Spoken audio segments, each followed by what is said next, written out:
Also in this video, although I wasn't originally planning on it, there are some trinkets to look out for. Couldn't help but notice that there are a lot of cool trinkets introducing some never before seen concepts, which I thought were really cool. First up, let's look at the Everchill Anchor. On every damaging melee ability, not pet attack, not death coil, not death and decay, none of your ranged kit, damaging melee abilities only, it will apply a small frost damage dot. It also applies a 2% snare for 12 seconds, and this stacks 10 times, up to 20%. With the spammy nature of Unholy, where you're really just pumping out a lot of necrotics and scourge strikes occasionally, festering strikes, the snare could stack up high enough to keep you from having to use Chains of Ice on a kill target, freeing up an extra rune and global for more necrotics, whereas you may normally be using Chains of Ice instead. Something to play around with. The frost damage isn't as exciting, honestly probably better for frost DKs, but it does warrant further experimentation. Next one I'm really excited about, Somdi's Bargain.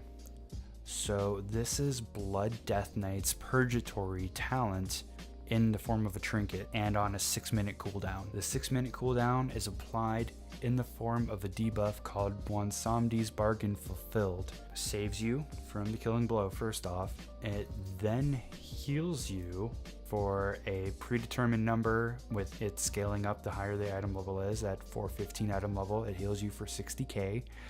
Then you get Somdi's Bargain, which is a debuff which absorbs healing equal to 60% of that damage prevented, which in a PvP environment is no big deal. Your healer is probably already having you targeted and spamming heals into you, so that healing absorption will go away lickety split. It's essentially adding in a cheat death mechanic to a spec that otherwise would never have access to it. That's something that rogues have, fire mages have, blood DKs have.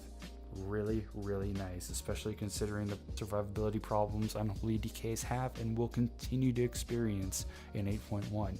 The animation and the aura applied to your character is a very subtle teal mist that's centered on your chest, and it would easily be missed during hectic combat. There's no real loud sound or high density particle effects that would be seen with the Rogue's Cheat Death or the Death Knight's Purgatory, so you really got to keep an eye out for it when you're fighting other players and yourself. In fact, it may even warrant some sort of power aura creation. Very exciting trinket. It looks like, just from the name of it, it's going to be available in Dazara lore. Next one, Sinister Gladiator Safeguard. So this operates exactly like Zalzak's Veiled Eye from Mithrax and Uldir, which saw notorious use during the WoW Arena World Championship. It grants a 65k absorb at 415 trinket item level for 10 seconds as soon as you dip below 25%. It has a cooldown of once every 2 minutes. Helps out your healer, gives them an extra global to get you back up to full. Okay, the next one, Grong's Primal Fury. To me, this really felt like a static blade storm.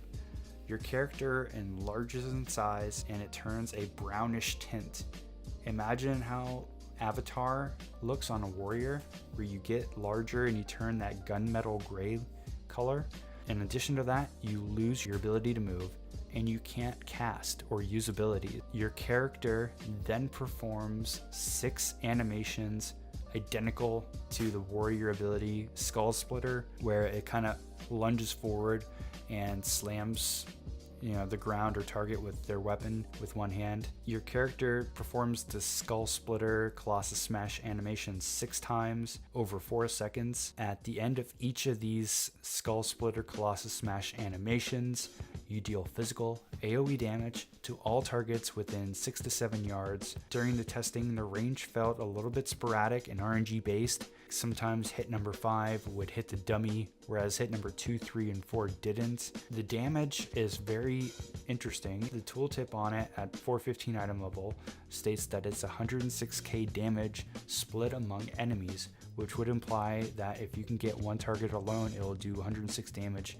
to that single target. According to the tooltip though, you are rewarded for additional damage for having more than one target hit. It implies that the more targets you hit with it, the more damage it will do, like extra bonus damage. So this math isn't clearly defined, it's very muddy.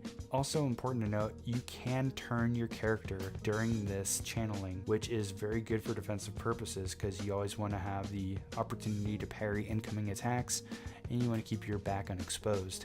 In general, it offers a nice physical cleave that Unholy sorely lacks. It seems like it has some potential. If the channeling effect was longer than 4 seconds, I'd be worried about it. To me, it just seems like something intimidating you could do to bait defensives during the course of an asphyxiate. Being 4 seconds, you can asphyxiate, pop this trinket, and not really have any risk of the target running away because they are sitting the stun and they're going to eat this full trinket cast. Finally, let's look at Sinister Gladiators Maledicte. This is a very interesting trinket. It is a nasty burst trinket, perfectly suited to Unholy in my opinion. For those of you who remember Wrath of the Lich King and that nasty Gnomish engineering trinket, the Gnomish lightning generator, this operates a lot like that. Once you click on it and use it, it begins an invisible 1.5 second cast. And I say it like that because there is no cast bar. A little purple shadowy orb appears above your head or the head of the caster, and a shadowy whisper sound, not unlike that which you would hear during the casting of a Shadow Priest ability, begins playing. At the end of this hidden 1.5 second cast, the shadowy orb above the caster's head will launch towards the target and does about 40k damage at 415 item level, shadow damage. And in addition to that, it applies a nasty debuff where 68.5k healing will be absorbed for the next 6 seconds. Now, this is a debuff called Gladiators Maledicte. It remains to be seen on how it will interact with Necrotic Strike. Will it absorb healing before an ongoing Necrotic Strike, or will it absorb what's left after the Necrotic Strike? Of note, the shadowy orb will stay in place where you first casted it from. This can offer some really interesting play, especially considering the 50 to 55 yard range it appears to have.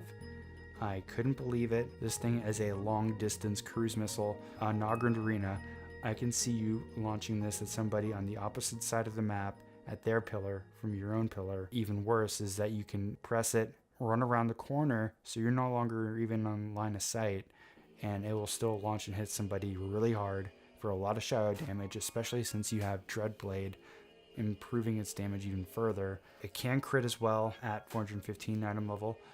It hit 39k normally for me and crit for 78k. All in all, it's a much nastier version of the Wrath of the Lich King Gnomish lightning generator. At least with that one, you had to be somewhat close.